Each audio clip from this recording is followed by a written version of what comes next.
మనం ఆయన ఆత్మతో నింపబడాలి, ఆయన శక్తితో నింపబడాలి.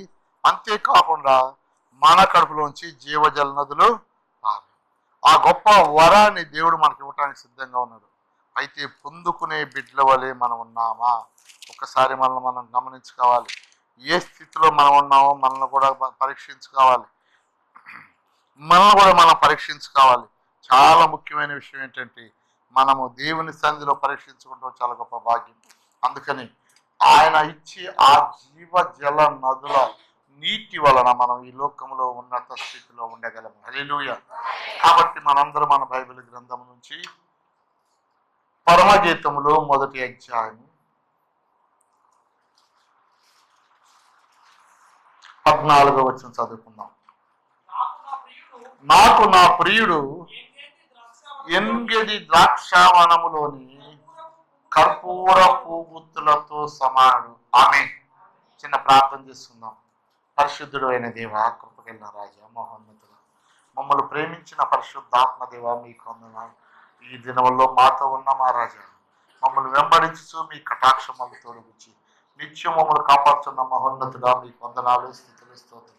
మీ శక్తితో బలంతో నన్ను మమ్మల్ని నింపి అంధకార శక్తులను బంధించి సమస్త మహిమ ఘనత ప్రభావం పొందుకోమని యేసునామమున ప్రార్థించున్నాం తండ్రి.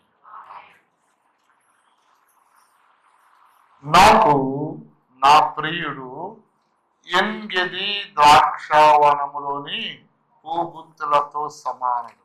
ఇక్కడ చెప్పబడుతున్న మాట మనం కొద్దిసేపు దేవుని సన్నిధిలో ధ్యానించుకుందాం. శ్రద్ధగా దేవుని వాక్యం వింటూ మన హృదయంలో దేవుని తట్టు ఎత్తి, ఏమిటి ఎంగెది ద్రాక్షావనములు, ఏమిటి ఖర్జూరం చెట్లు, ఏంటి నీళ్లు, ఇవి ఎలా ఉంటాయి, దీనివల్ల ఉపయోగం ఏమిటి అని మనం జాగ్రత్తగా మనం చదువుకుంటే మన బైబిల్ చెప్తుంది. నా ప్రియుడు ఎంగెది ద్రాక్షావనంలోని కర్పూరపు పూగుత్తులు చాలా చోట్ల ఉంటాయి, చాలా చోట్ల పోస్తాయి. పూలు గుత్తులు గుత్తులుగా పోస్తాయి. ఎలాంటి పూగుత్తులు అండి? కర్పూరపు పూగుత్తులు. కర్పూర పూగుత్తులు చాలా చోట్ల పోస్తాయి. కానీ ఇక్కడ ముఖ్యమైనది, ఈమె ప్రియుడు ఎలాంటి వారంటే ఎంగెది ద్రాక్షావనంలోని పూగుత్తులతో సమానం. మామూలు పూగుత్తులు వేరు, ఎంగెది ద్రాక్షావనంలోని పూగుత్తులు వేరు. ఎంగెది ద్రాక్షావనం పారే నీరు ఎలాంటి నీరు, అది ఎలా ఉంటుంది, దాని ద్వారా వచ్చే పువ్వులు ఎలా ఉంటాయి, చాలా ముఖ్యమైన దేశం. చాలా చోట్ల నీటిని బట్టి అక్కడ ఫలములు ఉంటాయి. ప్రభానంద ప్రియులార, నీటిని బట్టి కొన్ని చెట్లు మంచి ఫలములు ఫలిస్తాయి. నీటిని బట్టి ఆ పువ్వుల యొక్క సువాసన కూడా ఎదుగుతుంది. నీటిని బట్టి ఆ ఫలములు కూడా మంచి రుచికరంగా ఉంటాయి. ఇక్కడ ఎంగెది ద్రాక్షావనములోని పూగుత్తుల సమానం. ఎక్కడ ఉన్నది ఎంగెది ద్రాక్షావనము?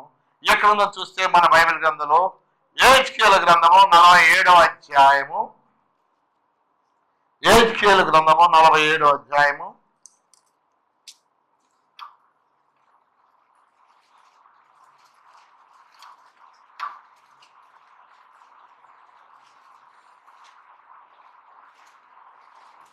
8వ వచనం చదవండి.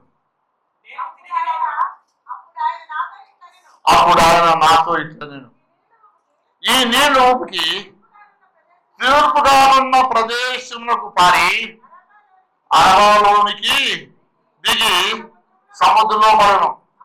అప్పుడు సముద్రపు నీళ్లు మంచి నీళ్లను వరిగా పారు. ఈ నది వచ్చు చోటల్లో జలచరులన్నీ బ్రతుకును. ఈ నీళ్లు ఎక్కడ పారును?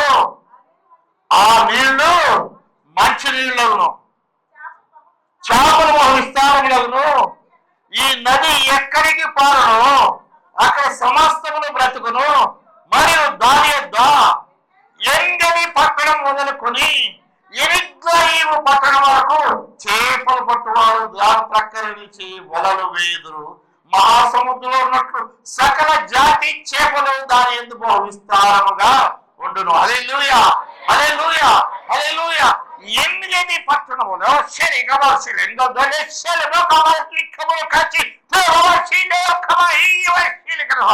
ఈ ఎనిమిది పట్టణం నుంచి ఎనిమిది వరకు పారే నీరంతా ఎంత స్వచ్ఛమైన నీరంటే ఆ నీటిలో ఎక్కడ ప్రవేశిందో అక్కడ సకల జలచరములు బ్రతుకుంది. ఇది బ్రతుకుతుంది, ఇది బ్రతకదు అనడానికి వీల్లేదు. అంతేకాదు ఫలమునందు పిల్లల ఆ నీతి ఒడ్డున నాటబడిన చెట్లన్నీ బహు ఫలములిచ్చును, అవి నెల నెలకు కాపు కాయను. హల్లెలూయా హల్లెలూయా. అలా కాయటమే కాదండి, ఈ నీళ్ళు వెళ్ళి ఉప్పు నీళ్ళతో కలిసి ఉప్పు నీళ్ళు మంచి నీళ్ళు. హల్లెలూయా హల్లెలూయా. జీవజల నది నీలో పారుతూ ఉంటే ఆ జీవజలము నీలోకి వస్తే ఎక్కడి నుంచి జీవజలం వస్తుంది, ఎలా జీవజలం వస్తుందని చూస్తే ఎక్కడి నుంచి నీరు ఉమ్ముకుంటూ వచ్చింది. ఈ ఎనిక్ల నుంచి ఎనిక్ల వరకున్న ఈ నది నీళ్ళు ఎక్కడి నుంచి వచ్చినాయని చూస్తే మొదటి వచ్చింది 47వ అధ్యాయము. అక్కడ మందిరపు గుమ్మములకు నన్ను తోడుకొని వచ్చాను. మందిరము తూర్పు ముఖము ఇలానే ఉండేను.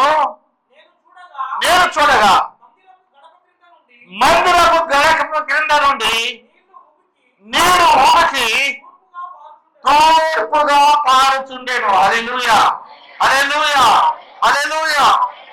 నీరు ఎటు పారుతుందండి? పడమటి నుంచి తూర్పు వైపునకు పారుతుంది, తూర్పు వైపునకు వస్తుంది. ఆ నీళ్లు బలిపీఠములకు దక్షిణముగా మందిరము కుడి ప్రక్కను క్రింద నుండి పారుచుండెను. పిమ్మట ఆయన ఉత్తరపు గుమ్మం మార్గం ఉండ నన్ను నడిపించెను. చుట్టూ తిప్పి తూర్పునకు పోవు దారిని బయట గుమ్మమునకు తోడుకొని వచ్చాను. నేను చూడగా అతడి గుమ్మపు కుడి ప్రక్కను నీళ్లు ఉబికి. హల్లెలూయా హల్లెలూయా. ఈ దినాల్లో అనేక మంది అనుకుంటారు బైబిల్ గ్రంథమును విడిచిపెట్టి మేమేదో వాస్తు చెప్తున్నామండి, వాస్తు చెప్తున్నారు. ఎక్కడుందో నీరు? ఇదో ఉత్తర వైపు నుంచి తూర్పు వైపు ఈ మధ్యలో నీరు ఎటువైపు అండి? ఈశాన్యంలో పారుతుంది నీరు. ఎవరు చెప్పారు ఇది? దేవాలయంగా దేవుడు తీసుకెళ్లి తన శిష్యులకు తన బిడ్డలకు చూపెట్టినాడు. హల్లెలూయా హల్లెలూయా. ఈశాన్య అనే నీళ్లు పారాలని ఈ రోజు మనుషులందరూ కూడా ఇల్లు ఇట్టగట్టు అట్టగట్టు ఇట్టగట్టు అని చెప్తారు కదండి. ఎక్కడుంది అది? బైబిల్ గ్రంథంలోనే ఉన్నది. మనుషులకు తెలియదు. అసలు బైబిల్లో ఉన్న రహస్యాలు చాలా మందికి తెలియదు. అసలు బైబిల్ గ్రంథం వెతికితే యోగు గ్రంథం నుంచి చూస్తే ఇప్పుడు చెప్పబడిన ఈ నక్షత్ర మండలాలన్నీ ఈ పేర్లన్నీ ఇవన్నీ బైబిల్ గ్రంథంలో ఉంది. యోగు గ్రంథంలో రాసింది. ఏమని రాసిందంటే అది చాలా క్లీన్ గా రాసింది. సప్తర్షి మహానక్షత్రం అనే నక్షత్రాల పేర్లు అక్కడ క్లీన్ గా రాసి పెట్టున్నాయి. మనం గమనించలేము. మనుషుడు ఏమనుకుంటా అంటే ఇవన్నీ ఎక్కడి నుంచో వచ్చి ఏర్పడ్డా కాదు, ఇవన్నీ బైబిల్ నుంచే కాపీ చేసిన. ప్రపంచంలో మొట్టమొదటి అచ్చు వేయబడిన గ్రంథము బైబిలే. బైబిల్ నుంచి ఇవన్నీ కాపీ అవ్వకుండా వచ్చినాయి. అందుకనే వీళ్ళు అది తూర్పు వైపు నుంచి పారుతున్నాయి. ఈ నీరు ఎక్కడి నుంచి వస్తుందండి? ఎక్కడి నుంచి వస్తుంది? తూర్పు దిశగా పాలు. ఎక్కడి నుంచి వస్తుంది నీరు?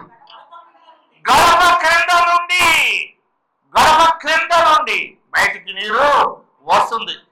వచ్చే నీరు పారుకుంటూ వెళ్తుంటే వెళ్ళే కొంది విశాలం అవుతుంది.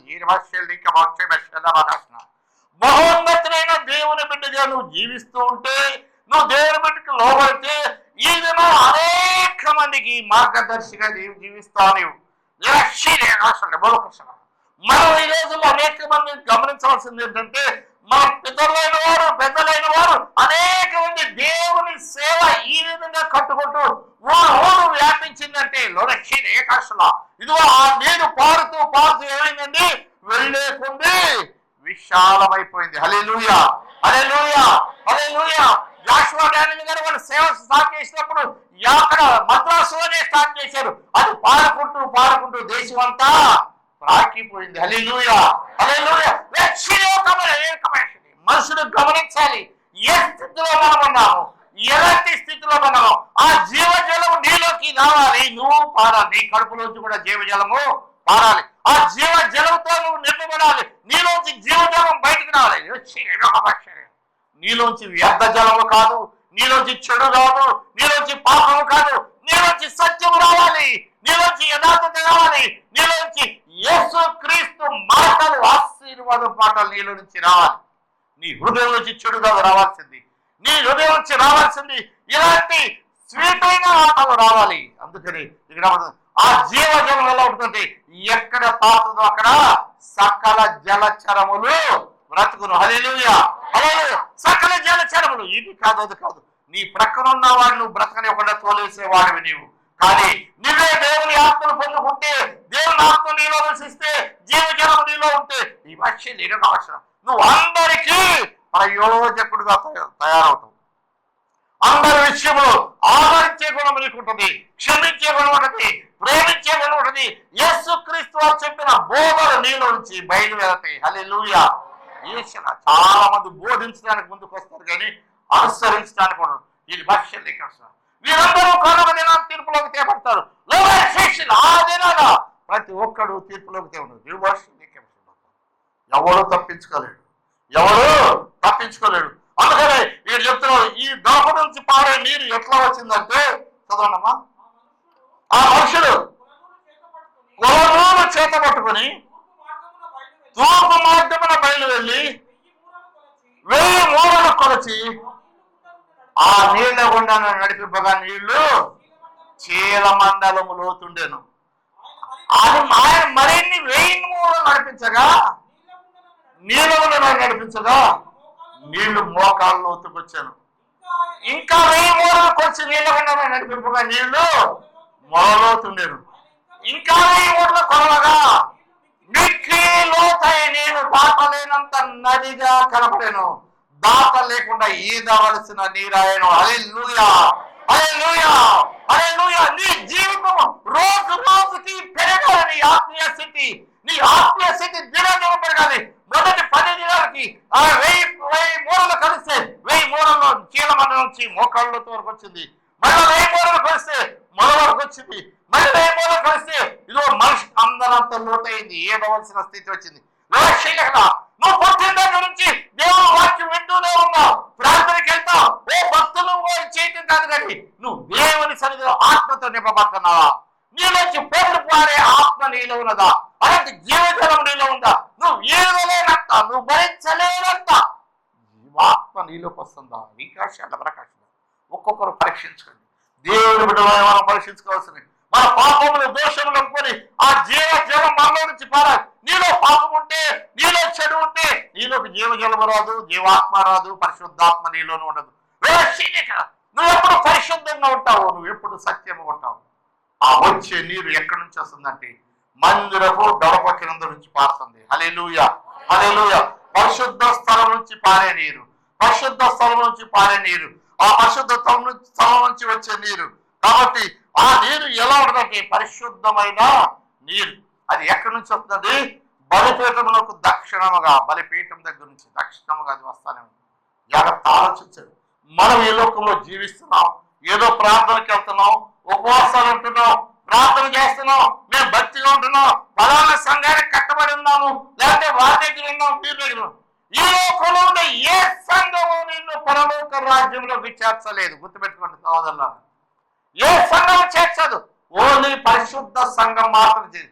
పరిశుద్ధ సంఘం అంటే పరిశుద్ధాత్మకు నిలబడితే పరిశుద్ధాత్మ దేవుడే నిన్ను అక్కడికి చేరుస్తాను. అంతేకాని ఏ సంఘం నిన్ను పరలోకంలో చేర్చదు. ఏ సంఘానికి వెళ్ళినా ఎక్కడికి వెళ్ళినా ఒకటి. మారని మనిషి ఎక్కడున్నా ఒకటి, ఏమి తేడా లేదు. నువ్వు ఏం చెయ్యాలంటే దేవుని వాక్కుని యేసు క్రీస్తు వలె జీవించాలి. ఆయన నడవడిక నీకు కావాలి, ఆయన క్షమాపణ నీకు కావాలి, ఆయన ప్రేమ నీకు కావాలి. ఆయన చెప్పిన ఆజ్ఞలను విధులను గైకొని అలా జీవించేవారిగా మీరుండాలి. అవకాశం అలాంటి జీవితం లేని వారు ఆయన వారు కానే కాదు. అందుకనే పరిశుద్ధాత్మ లేకుండా జీవించేవాడు, పరిశుద్ధాత్మ లేకుండా ఉండేవాడు ఎవరైనా సరే దేవుడి వాడు. ఎందుకంటే నా ఆత్మ లేనివాడు నా వాడు కాదు. ఈ లోకంలో ఎంత గొప్పవారైనా వచ్చు, నా ఆత్మతో నింపబడాలి, నా ఆత్మను కలిగి ఉండాలి, నా శక్తి కలిగి ఉండాలి, నా బలము వారితో ఉండాలి, నా బిడ్డలుగా వారు జీవించాలి, నాకు అందు కట్టబడి ఉండాలి, నా నుంచి సారము గ్రహించే వారిగా ఉండాలి. కానీ లోక సారము కాదు, లోకానుసారమైన సారము కాదు, లోకానుసారమైన ఆశ కాదు, లోకానుసారమైన జీవితం. నువ్వు ఎంత దేవుడికి విధేయుడు జీవిస్తూ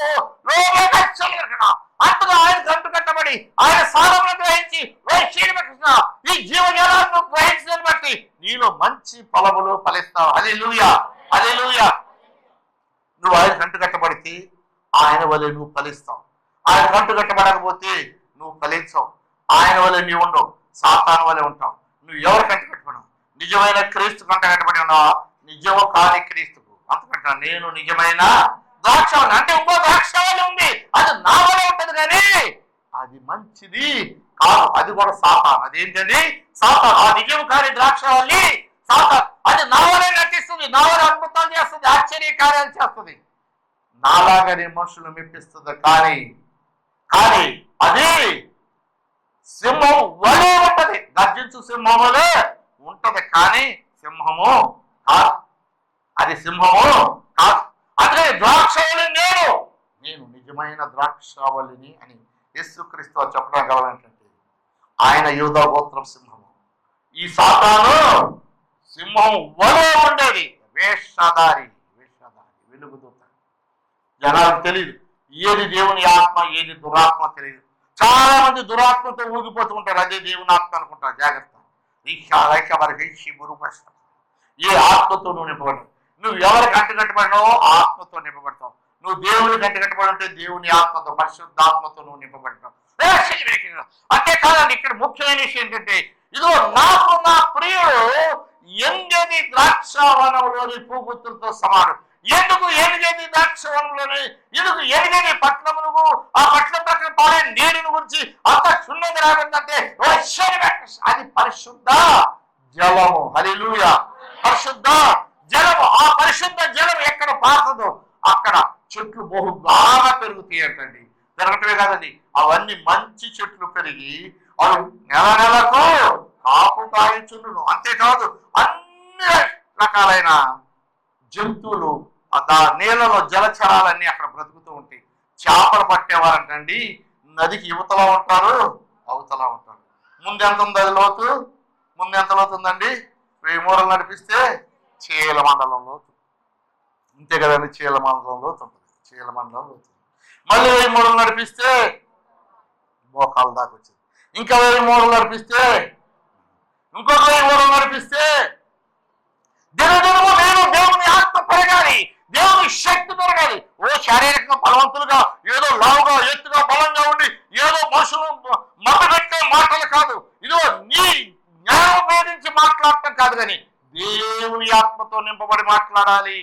దేవుడు మాట్లాడి దేవుని శక్తి కావాలి, నువ్వు గ్రహించవలసింది అది.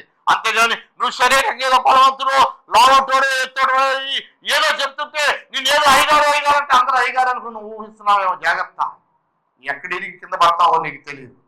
దుర్లక్ష్యం ఊకానొక దినాన్ని లెక్క అప్పచెప్పాల్సింది. అందుకని చాలా క్లియర్ గా బైబిల్ గ్రంథంలో ఈ విషయాన్ని గురించి రాయబడింది. అందుకని ఏమవ్వాలంటే దినము నువ్వు ఆత్మలో పెరుగుతూ ఉండాలి. ఎప్పుడు చూసినా ఎక్కడేసిన గొంగలు అక్కడే ఉందంటే నీ జీవితం అంతా అక్కడే ఉంటే ఉపయోగం ఏంటి? నీ జీవితం మారకపోతే, నీ హృదయం మారకపోతే, పశ్చాత్తాపం లేకుంటే, పాప ఒప్పుకోలు లేకుండా ఎంతకాలం ఇలాంటి జీవితం నువ్వు జీవిస్తావు? ఎంతకాలం ఇలా అవమానకరమైన బ్రతుకుతావు? ఎంతకాలం నామకార్థమైన జీవితం జీవిస్తావు? దీనివల్ల నీకు లాభం ఏమిటి? ఎన్నడైనా ఆశించావా? అయ్యో నేను ఇలాంటి జీవితం జీవించకూడదు, నా జీవితం వ్యర్థమైపోతుంది, ఒకనొక దినాన్ని దేవుని ఎదురు నిలబడాలి, దేవుడు అక్కడ గ్రంథాలు ఇప్పుతాడు, గ్రంథాలు ఇవ్వనప్పుడు నా పేరు అందులో లేకపోతే నన్ను నిత్య నరకాగ్ని వేస్తారు. ఒకవేళ ఈ లోకంలో నటించి మనుషులందరూ చాలా భక్తుల్లాగా నిలబొచ్చేవో కానీ రుణిక్షణ ప్రకాశం ఒకనొక దినాన్ని నీ పాపము లెక్క చూసినప్పుడు నువ్వు కనబడతావు, దేవుని సన్నిధిలో కనబడతావు. దేవుడు చూస్తున్నాడు. ఆ దినాల పాపం లెక్క చూసి ఇదో నేను తీసి ఎత్తి నరకాగ్నిలో పడవేస్తే ఆ దినాన్ని ఏడుస్తూ ఉంటావు, కేకలు వేస్తూ ఉంటావు. అంతేగాని రోషకరగా నువ్వేదో నటించినందువల్ల ఈ లోకంలో వచ్చి ఉండవు. అందుకని ఎవరినైనా నమ్మొచ్చు అటండి, దొంగనైనా నమ్మొచ్చు, మూర్ఖునైనా నమ్మొచ్చు, పాపిష్టునైనా నమ్మొచ్చు, నరహంతకునైనా నమ్మొచ్చు అంట. కానీ వేషధారిని, ఆ వేషాలు వేసుకుంటారు చూసారా, సినిమాల్లో ఉండే వేషాలు వేసుకుంటారు, వాడు నిజం మాట్లాడుతున్నాడు నటిస్తున్నాడు ఎవరికి అర్థం. వాడు నిజం మాట్లాడుతున్నాడా నటిస్తున్నాడు? నటించే వాడిని అసలు నమ్మకూడదు. ఎవరినన్నా నమ్మొచ్చు. ఈ లోకంలో ఎట్టటోనే భయంకరమైన దొంగలు కూడా నువ్వు నమ్మొచ్చు, కానీ నటించేవాడిని నమ్మకూడదు. నటించేవాడు ఎవరైనా సరే ఒకటే, వాడు నటిస్తున్నాడో నిజం మాట్లాడుతున్నాడో తెలియదు, వాడు నటిస్తూనే ఉంటాడు. వాడు వృత్తి అది, వాడి జీవన విధానం అది, వాడు బతికేది, వాడి జీవిత కాలం అంతా నటిస్తూనే ఉంటాడు. కానీ ఎన్నడూ నిజం పలకటం వాడికి రానే. అందుకే నటించేవాడిని నమ్మకూడదట. ఎవరైనా నమ్మొచ్చు ప్రపంచంలో, నటించేవాడిని నమ్మకూడదు. మరి నువ్వు ఎలాంటి జీవితం జీవిస్తున్నావు? నటించే జీవితం నీలో ఉందా? అలా పెరిగే జీవితం నీలో ఉందా? లేక దేవునికి విధేయులై మీ పాపములు ఒప్పుకొని దేవుని బిడ్డగా జీవించే జీవితం నీకున్నదా? లేక దేవుని సన్నిధిలో ఆయన ఆత్మను పొందుకొని దినదినం అభివృద్ధి పొందు, ఆత్మలో ఎదుగుచు. ఎంత ఎదిగేవంటే నీవు ఇదిగో దేవుని ఆత్మతో నింపబడి ఏం చేస్తున్నావండి? ఆత్మలో ఈదుకుంటే వెళ్ళాలి. హల్లెలూయా, హల్లెలూయా, హల్లెలూయా. నీకు అందనంత లోతైన నీళ్ళలో నీవు ఎదగలిగిన స్థితిలోకి నీ దేవుడు నిన్ను తీసుకొస్తాడు. నీ హృదయాన్ని, నీ మనస్సును ఆయన కట్టగడితే, ఆయన బిడ్డగా నువ్వు జీవిస్తే, ఆయన ఆత్మలో నువ్వు జీవిస్తే, ఆయన ఆజ్ఞానుసారంగా నువ్వు జీవిస్తే, ఇదిగో నీ పాపాలను విడిచిపెడితే, నీ దోషంలోకి విడిచిపెట్టి, ఇదిగో నువ్వు దేవుడికి విధేయుడివై జీవిస్తే, దేవుని సన్నిధిలో కనిపెట్టి ప్రార్థన చేస్తే, ఇదిగో ఆయన ఆత్మతో దినము నేను నింపుతూ ఉంటే రోజుకి నీ ఆత్మలో నువ్వు ఎదుగుచు నువ్వు చాలా ఆత్మలో నింపబడిన వాడవుతావు. అందుకని అప్పుడు ఏమవుతుందో తెలుసండి, అక్కడ తూర్పు నుంచి పారే నీరులాగా ఇప్పుడు నీ హృదయంలో, నీ కడుపులోంచి జీవజల నదులు పారుతూ ఉంటాయి. ఈ జీవజల నదులు పారుతూ ఉంటాయి. ఎంత అవుతుందంటే స్టార్టింగ్ నుంచి చివరిగా చూస్తే నీలోంచి వచ్చే నది పెరిగి ఈశ్వరోక భాష అనేక మంది ఈగలేనంత లోతైన. అందుకని ఎంగేది ద్రాక్షావనంలోని పూగుత్తులు సామాన్యమైన పూగుత్తులు కాదండి. ఆ నీరు బహు శ్రేష్టమైన నీరు, బహు మంచి నీరు, ఉత్తమమైన నీరు, ఆశీర్వదించబడిన నీరు. ఆ నీరు క్షణం పెరుగుతుంది. అది స్టార్ట్ అయింది ఇంకే, కానీ అక్కడికి వెళ్ళేటప్పటికి అందరం. రెండోది, అక్కడ ఉండి ఆ సముద్రంలోకి వెళ్ళి పడుతుందంటండి. సముద్రంలోకి వెళ్ళి ఈ నీరు జాయిన్ అవుతుంది. సముద్రంలో ఈ నీరు వెళ్తుంది. సముద్రం ఎంత పెద్దదండి? సముద్రము. కానీ ఈ నీరు సముద్రంలో పడుతుంది. సముద్రం నీళ్ళు మంచిది. హల్లెలూయా, హల్లెలూయా. ఎంత గొప్ప భాగ్యం! అసలు ఈ మాట వింటే ఎంత ఆశ్చర్యంగా ఉందండి. శరీరం పులకరించు. అసలు నీళ్ళు సముద్రం బట్టి సముద్రం నీళ్ళు మంచిది. ఇప్పుడు సముద్రంలోకి మన కృష్ణా నీళ్ళు వెళ్తున్నాయి, గోదావరి నీళ్ళు వెళ్తున్నాయి. ఎట్లా అన్ని తీయగా ఉంటాయా? ఎట్లా ఉంటున్నాయి? గొప్పగా ఉంటుంది. ఎందుకని మన గోదావరి నీళ్ళు అంత ఓవర్ఫ్లో అయిపోయి కట్టలు దిగిపోయి అంత నీళ్ళు వచ్చి సముద్రంలోకి వెళ్తుంది కదా. మరి ఎందుకు ఒప్పుకుంటున్నాయి? లోకానుసారమైన భక్తి అలానే ఉంటుంది. వీళ్ళు ఎలా జీవించినా చివరికి వీళ్ళు ఒప్పుకుండే వాళ్ళు ఊసేసేవాళ్ళు చిచి అని చేస్తారు. నీ జీవితం లోకానుసారమైన జీవితం అయితే నువ్వు ఎంత గొప్పవాడైనా ఏ స్థితిలో చీచి నువ్వు చేయబడతావు. అలాంటి స్థితి నుంచి నువ్వు బయటికి రావాలంటే యేసుక్రీస్తుని నమ్ము, యేసుక్రీస్తుకు విధేయుడు, ఆయన సన్నిధిలో ఆయన బిడ్డగా జీవించు, ఆయనకు లోబడి జీవించు, ఆయన సన్నిధిలో కనిపెట్టి ప్రార్థన చేయి. అప్పుడు నువ్వు నీ పాపాలను దోషం ఒప్పుకుంటాను బట్టి నువ్వు మంచి స్థితిలోకి వస్తావు. ఆలోచన చదవండి. నా పుత్రుడు నేను చూచితీవు కదా అని చెప్పి మళ్ళీ నన్ను యువత ఎక్కడ తీసుకొచ్చాండి? నది యువతలకి తోడుకొని వచ్చాను. నేను తిరిగినాగా నదీ తీరమున ఏమైనాయండి? ఇరు పక్కన చెట్లు విస్తారంగా కనపడినాయి. ఏమని? నదికి ఇటుపక్క విస్తారమైన చెట్లు పెరుగుతున్నాయి. ఎంత బాగా పెరుగుతున్నాయి అంటే చూడండి. ఆ జీవితం ఎలా ఉంటుంది? దానియేలు రాసిన కీర్తన, మొదటి కీర్తన.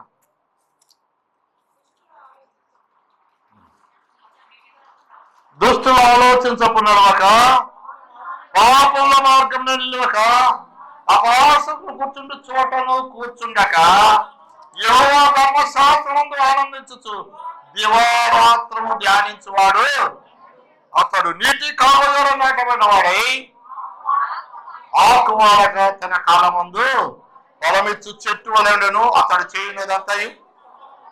హల్లెలూయా, హల్లెలూయా. ఏం చేయాలా? దివారాత్రము దేవుని గ్రంథమును ధ్యానించాలి, బైబిల్ ధ్యానించాలి. దిగలు పగలేంటి రేయేంటి నిత్యము దేవుని గ్రంథాన్ని ధ్యానిస్తూ ఉంటారు. ఆయన బిడ్డగా నువ్వు జీవించాలి. లోకానుసారమైన వ్యక్తి అయితే నీకు అభివృద్ధి ఉండదు. నువ్వు దేవుని మాట ప్రకారం వాక్యం ప్రకారం నడుచుకుంటూ వాక్యానుసారంగా జీవిస్తూ వాక్యమునకు విధేయులై ఉంటే మీరు ఎలా ఉంటారంటండి? ఆకు వాడక తన కాలమందు. అంటే నువ్వు ఎంత దేవుని సన్నిధిలో ప్రార్థన చేస్తావు అంత ఎదుగుతూ ఉంటావు. ఒకవేళ నీకు జ్వరం వచ్చిందండి, ఎడతనండి, ఆకు వాడక తన కాలమందు ఫలం ఇచ్చే చెట్టు. బలహీన సమయంలో కూడా ఆ చెట్టు ఏం చేస్తుందండి? ఫలం ఇస్తుంది. ఎక్కడి నుంచి? రాయబడింది బైబిల్ కదా.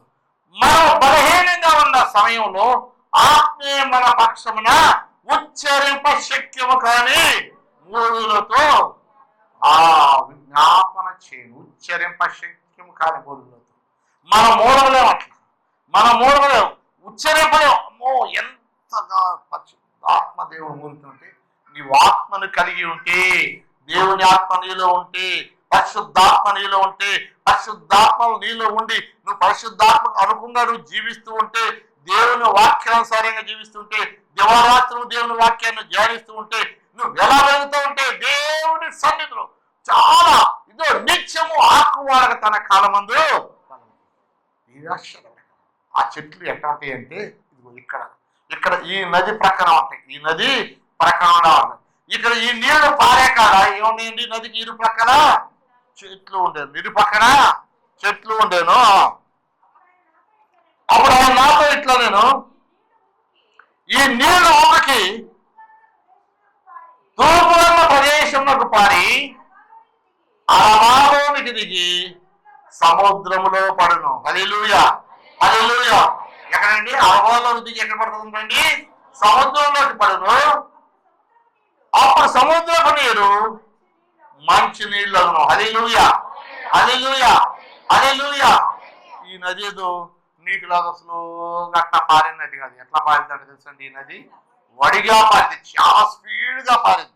నువ్వు దేవుని బిడ్డగా స్పీడ్గా ఉండాలి, అంతేగాని అట్లా సోంబేరిలాగా లేకుంటే నడవలేనట్టు ఎట్లా అది కాదు. దేవుని బిడ్డలు హుషారుగా ఉండాలి, ఆనందించుడు ఎల్లప్పుడూ ప్రభువునందు మరొకే పొదులు, మరొకే పొదులు, మరొకే పొదులు.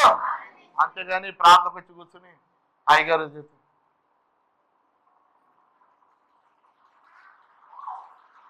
అలాంటి ఫేస్ కాదండి.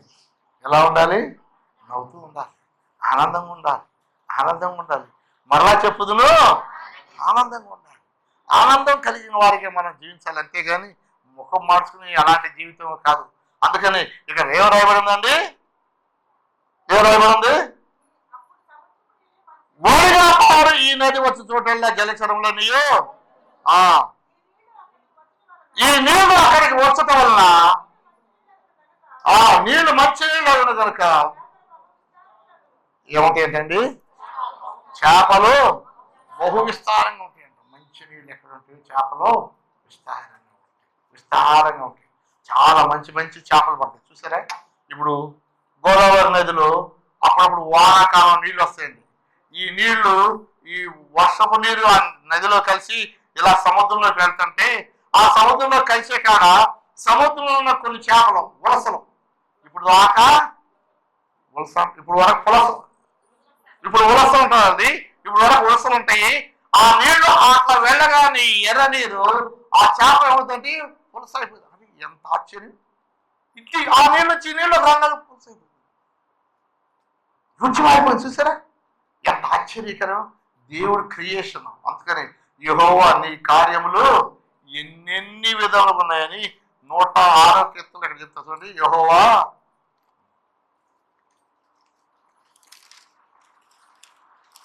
104వ కీర్తన 24వ వచనం. యెహోవా నీ కార్యములు ఎన్నెన్ని విధములు ఉన్నవి, జ్ఞానం చేత నీవు వాటన్నిటిని నిర్మించితివి, నీవు కలగజేసిన వాటితో భూమి. చూసారండి? నువ్వు కలగజేసిన వాటితో భూమి. అబ్బో ఎంత ఆశ్చర్య కార్యము! ఎన్ని విధాలు ఉన్నాయండి. అసలు జ్ఞానం చేత మీరు నిర్మించారు, లేకుంటే ఎక్కడో సముద్రం వెళ్ళే ఉలస ఈ గోదావరి నీళ్ళు వెళ్ళగానే ఈ వర్షపు నీరుకి ఉలసల్లా పులస అయిపోతుంది. ఆశ్చర్యం, ఆశ్చర్యం. మనుషులే దేవుడికి లోబడరు. ప్రపంచంలో అన్ని దేవునికి లోపడతాయి. సింహాలు కూడా ఇక్కడ రాసి ఉంది. అంతకు ముందు 21 వచ్చింది చూడండి. సింహ పిల్లలు వేట కొరకు గర్జించుచున్నవి, తమ ఆహారమును దేవుని చేతిలో తీసుకుని చూచుచున్నవి. సూర్యుడు చెప్పగానే మరలా మరలిపోయి తమ గుహల్లోకి వెళ్ళును. సాయంకాలంలో పాటుపడి పనులను జరుపుకుంటాయి మనసులో బయలువెళ్ళి. చూసారండి, రాత్రంతా సింహాలు దేవుడు ఎంత ఆశ్చర్యకార్యం చేశారు ఒకసారి గమనించండి. రాత్రంతా మనుషులు ఇంటికి వచ్చి పడుకుని నిద్రపోతారు కదండి, నిద్రపోతారు. పగలంతా రాత్రంతా మనుషులు నిద్రపోతారు. ఇప్పుడు ఏం చేయాలి? రాత్రులు ఏం జరుగుతున్నాయండి? సింహాలు జరుగుతున్నాయి. సింహాలు ఏం చేస్తాయి? ఉదయం సింహాలు ఏం చేస్తాయి ఏంటండి? వెళ్ళిపోయి గుహల్లో పడుకుంటాయి. నువ్వు సాయంత్రం ఎట్లా నిద్రపోతుందని ఇంట్లో పడుకుంటావు, అవి కూడా గుహల్లోకి వెళ్ళి పడుకుంటాయి. రెండోది చాలా ముఖ్యమైన విషయం ఏంటంటే, అవి దేవుని చేతుల నుంచి ఆహారం తీసుకుంటానికి వస్తాయి. మనం ఏం చేస్తాం? ఎవరు పెడతాడా అని వాడి వైపు చూస్తాడు నరుడు.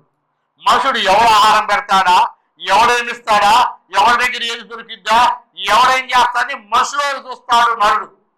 కానీ ఈ సింహాలు ఏం చేస్తాయంటండి?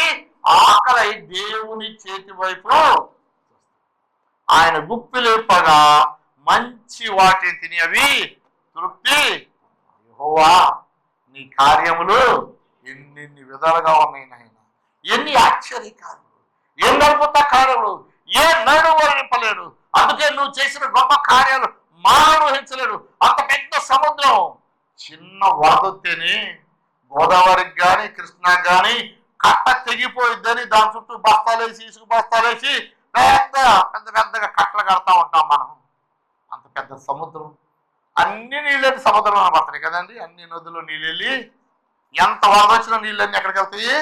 సముద్రం. ఎప్పుడన్నా సముద్రం అది దాటి పక్క ఊర్లోకి వచ్చింది? సునామీ వచ్చినప్పుడు తప్పితే ఎప్పుడన్నా వచ్చింది?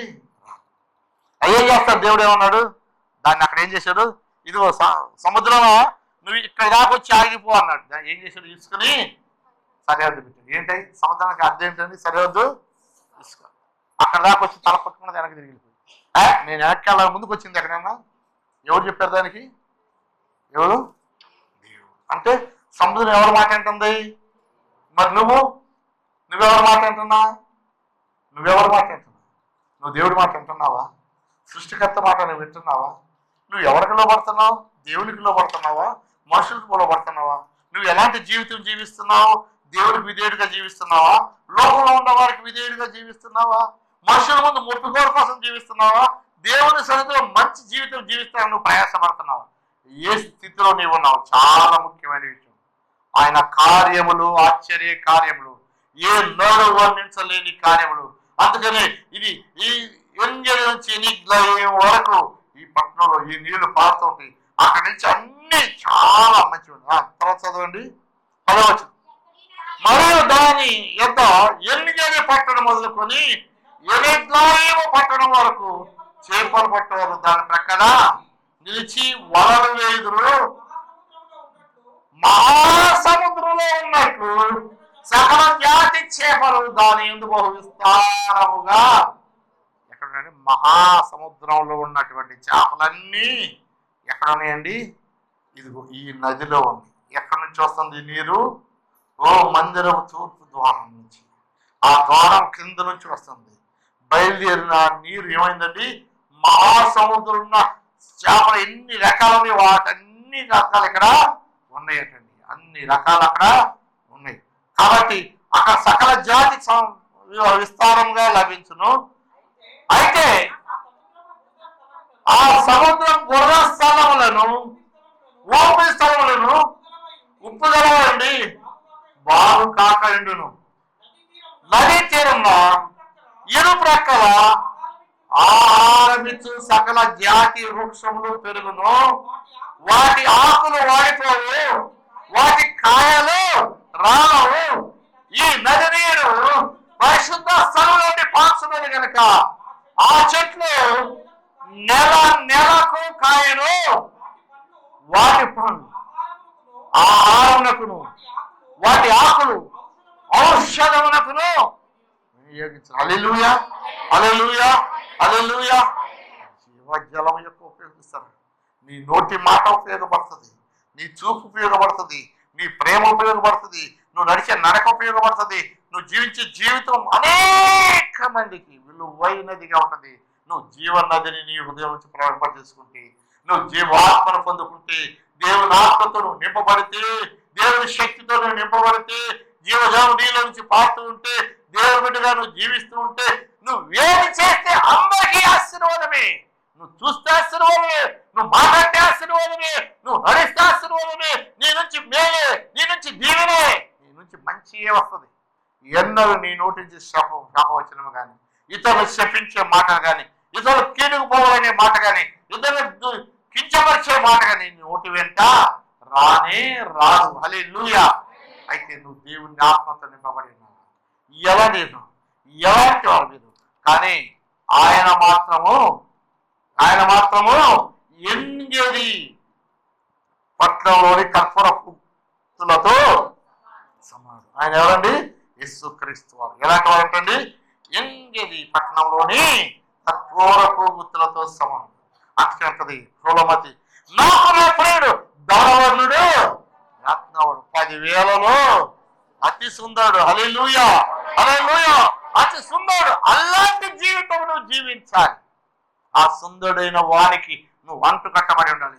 ఆ సుందరుడైన వారితో నువ్వు కలిసి అడుగులేయాలి. ఆ సుందరుడైన వారితో కలిసి నువ్వు జీవించాలి. అలాంటి జీవితం నీలో మంచి అభివృద్ధి కలిగజేసి ఈ లోకంలో నువ్వు దేవుని బిడ్డగా జీవించే కాక ఆ ఆశీర్వాదాలు పొందుకుని ఆ పరలోక రాజ్యంలోకి, మోక్ష రాజ్యంలోకి వెళ్ళి ఆయనతో పాటు ఆయన రాజ్యంలో కూర్చుంటాం. ఇలాంటి జీవితం కొరకు నువ్వు ప్రయాసపడు. దేవుని ఆశీర్వదించి ఆయన సన్నిధిలో, ఇదిగో ఆయన రాజ్యంలో, ఆయన ప్రక్కన, సింహాసనం ప్రక్కన నేను కూర్చుని పెట్టుకుంటాడు. ఈ గొప్ప భాగ్యము దేవుడు నీకు దయచేయను గాక. ఆమె ప్రార్థన చేసుకుందాం. పరిశుద్ధుడైన తండ్రి, కృపగలిగిన ప్రభు, మహోన్నతుడా మీకు వందనాలు ప్రభు, శక్తివంతుడా మీకు వందనాలు. ఈ విన్న మాటలన్నీ ఈ బిడ్డల జీవితంలో ప్రభా అమలు చేసుకునే ప్రభావ దాని ప్రకారం జీవించే వారిగా చేయండి. మీకు అంటు పెట్టబడి జీవించే బిడ్డల వల్ల చేయండి. మీతో కలిసి జీవించే బిడ్డల వల్ల చేయండి. మీ అడుగుజాడలో నడిచే బిడ్డల వల్ల చేయండి. మీ గుణగణాలు పొందుకుని జీవించే బిడ్డల వల్ల చేయండి. మీ లక్షణాలు కలిగి జీవించే బిడ్డల వల్ల చేయండి. ఎవరిని దాటిపోవద్దు ప్రభా.